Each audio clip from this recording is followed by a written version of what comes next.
Hi, it's Cindy with BodyFit Physical Therapy, and I'm presenting to you today about 5 tests that you can do to assess whether you're at risk for injury during your running training. So the first test is to drop down into a 90-90 position, 90 degrees here and here. Keep the foot flat, preferably in no shoes, and you're going to lean forward with the knee over the center of the foot, tracking over the center of the foot. As soon as you get to the point where the heel wants to come off the ground, drop a pole down and see how far the distance is between your toe and the pole. We want about 5 or 6 inches. If you have less than that, or possibly one side is much different than the other, then that could lead to injuries anywhere in your leg. So you'd want to work on that with ankle mobility and also some calf mobility. Then we can go to a straddle stretch, testing the adductor region in the hip, which could also lead to lower extremity injury. We want to get into this kneeling position and then pitch our bottoms back. Going farther, farther, farther, and then return, test the other side. And I can feel some tightness on this side for me. And sometimes when I do get my own running injury or knee pain, it's on this side. So this hip's a little bit tighter as I travel back. The next test that you can do is to check for leg stability and also ankle stability and balance. You want to stand nice and tall. Pick a spot on the floor, equidistance front, side, and back, so maybe measure a couple feet and see if you can reach out with your toe and back. Maybe do a couple. Reach out to the side and back and do a couple. Then reach to the back. And see as you do this if your knee tends to kind of cave in.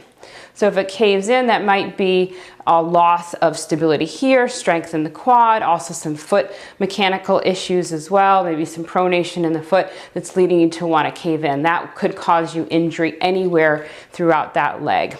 So again, touch and touch and touch, and you'd want to check both sides to see if one side is different than the other or if they both cave in. Another indicator that you might have that problem is if when you go into a squat, you tend to keep your knees in as well. Another test that you can do is to test the IT band and the TFL tension by sitting with your feet off the ground, knees are together. And what you'll try to do is bring your feet out to the side.